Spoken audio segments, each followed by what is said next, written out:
ফিরলাম বিরতির পর। আসছি খেলার খবরে। শেষ হলো এভারগ্রিন সামাজিক সংস্থা আয়োজিত কালীবাড়ি ফুটবল মাঠে প্রহ্লাদ সিনহা স্মৃতি prize money knockout football tournament. এই টুর্নামেন্টে মোট 24টি ফুটবল টিম অংশগ্রহণ করেছিল। আজ ছিল টুর্নামেন্টের ফাইনাল। উপস্থিত ছিলেন বিধায়ক মনোজ কান্তি দেব, ধলাই জেলার জেলা পরিষদের সভাধিপতি সুস্মিতা দাস, এভারগ্রিন সামাজিক সংস্থার ফুটবল টুর্নামেন্টের আহ্বায়ক পিন্টু শর্মা সহ অন্যান্য বিশিষ্টজনেরা। ফাইনাল খেলায় অংশগ্রহণ করে মলয়া মোহামেডান একাদশ বনাম কানাইয়ালাল হালামপাড়া একাদশ। রেকর্ড সংখ্যক দর্শকপূর্ণ মাঠে প্রথম এবং দ্বিতীয়ার্ধে হাড্ডাহাড্ডি লড়াইয়ে কোনো পক্ষই গোল করতে পারেনি।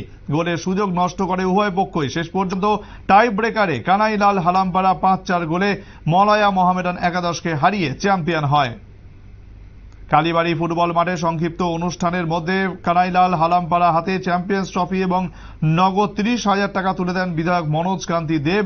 মলয়া মোহামেডান একাদশের হাতে রানার্স ট্রফি সহ নগদ 20,000 টাকা তুলে দেন কমলপুর নগর পঞ্চায়েতের চেয়ারম্যান প্রশান্ত সিনহা। কি বলেছেন বিধায়ক মনোজ কান্তি দেব, শুনুন। সামাজিক সংস্থা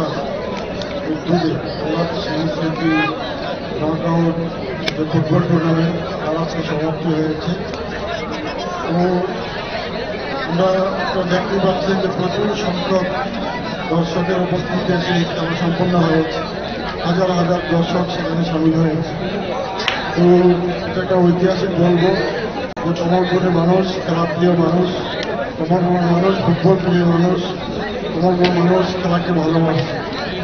আমরা রাজ্য সরকার ইতিমধ্যেই বারবার বলছে একটি কথা, নেশামুক্ত যুব সমাজ।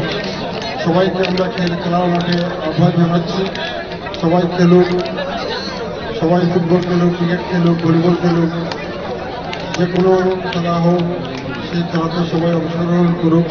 যুব সম্প্রদায়ের প্রতি আমার সাথে। সুতরাং শুনতেই পেলেন, আজ এই ফাইনাল খেলা হয় এবং সেই ফাইনাল খেলা একেবারে শেষের দিকে যারা উইনার্স, যারা চ্যাম্পিয়ন হয় তাদের হাতেই কিন্তু ট্রফি এবং প্রাইজ মানি তুলে দেন বিধায়ক মনোজ কান্তি দেব। নিচে আরো একটি ছোট্ট বিরতি, সঙ্গে থাকুন।